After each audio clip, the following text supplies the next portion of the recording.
Dia 15 de junho. Santos Vito, Modesto e Crescência. Mártires. 300. São Vito, filho de nobre família pagã da Sicília, viu a luz do mundo em Mazara, onde nasceu pelos fins do século III.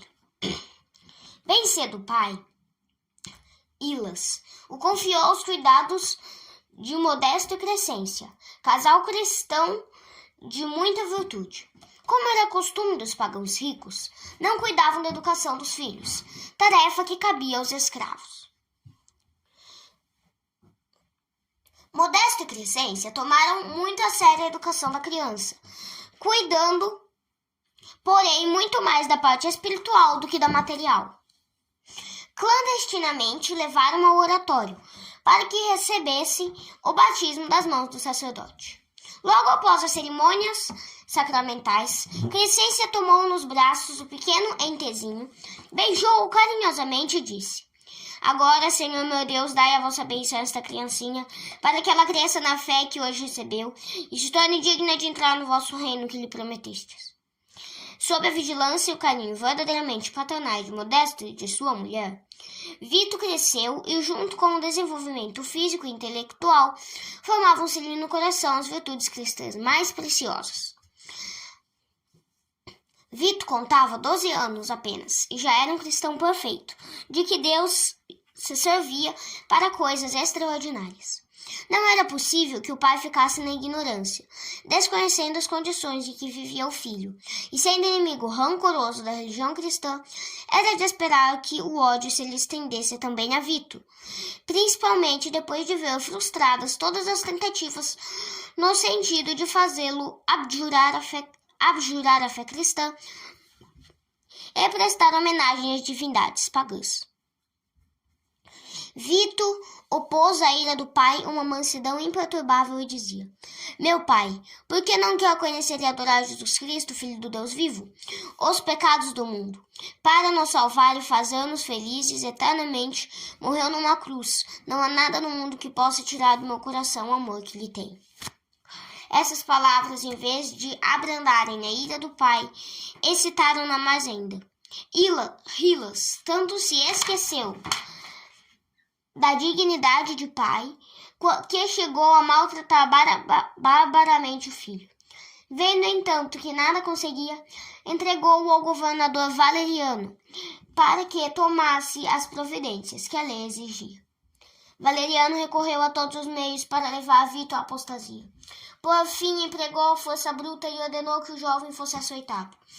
Quando, porém, os verdugos levantaram as vergastas para executar a ordem recebida, paralisaram-lhe as mãos, bem como as de Valeriano.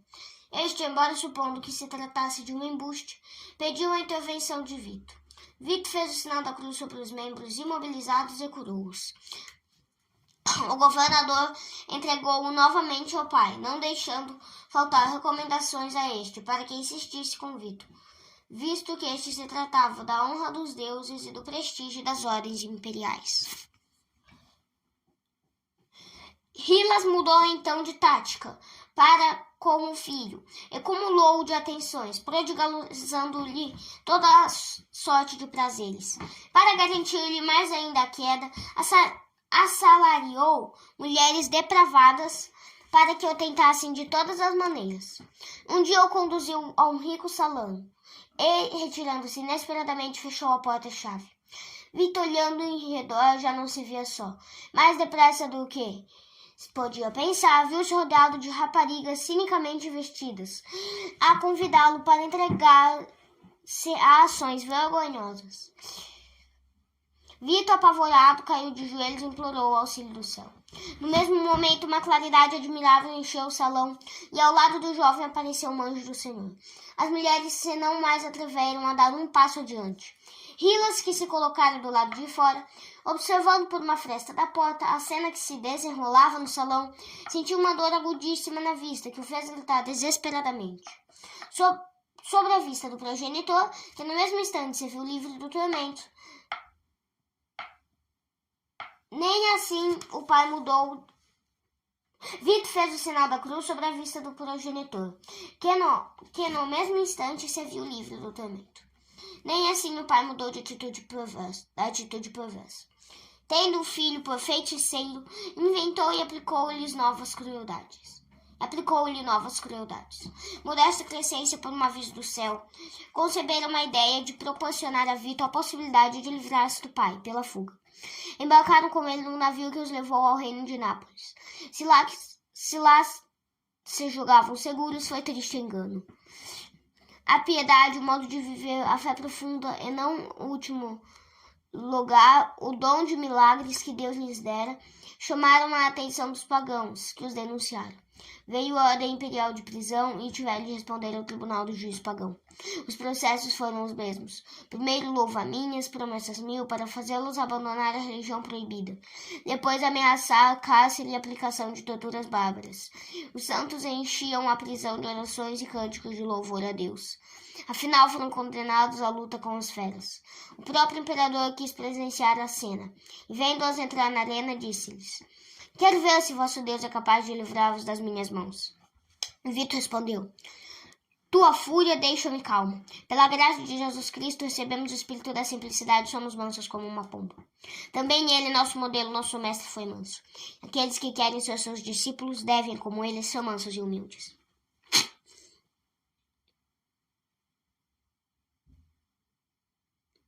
Mansidão e paciência dá àqueles que se lhe dedicam. Fortalecidos por ele, são como cordeiros no meio dos lobos. Ele é o pastor bom e omnipotente, de cujas mãos ninguém arrebatará uma só ovelha. Não desejo viver por mais tempo, mas tenho um pressentimento que me diz que o pastor supremo me protegerá contra o furor dos teus leões. O imperador deu ordem para que fosse solto o leão mais vigoroso. Apareceu a fera e aconteceu o que ninguém esperava.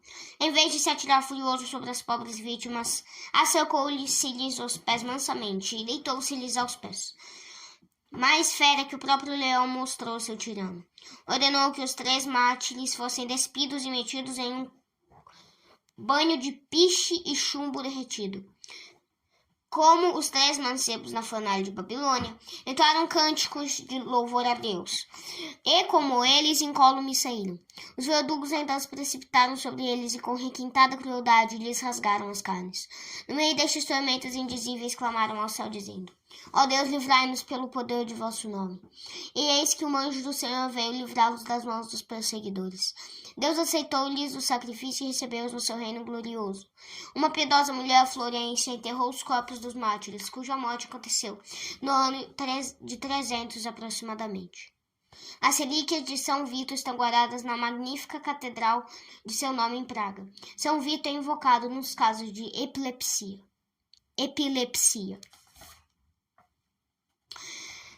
Reflexões.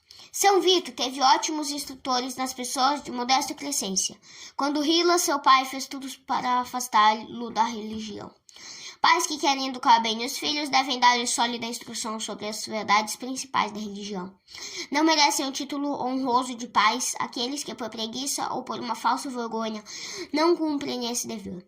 Ninguém melhor do que eles estão em condições de, em linguagem apropriada, falar-lhes de Deus, que é o Senhor do céu e da terra, de Deus a que todos dá a vida e a conserva, de Deus que é santo e que quer que os homens sejam santos, de Deus que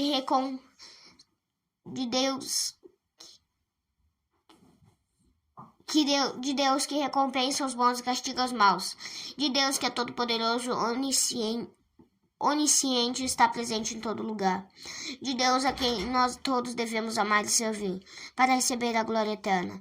Ensinar aos filhos estas grandes verdades é prepará-los para a luta que os espera. As verdades da religião, uma vez gravadas no coração da criança, dão-lhe uma direção firme para a criança,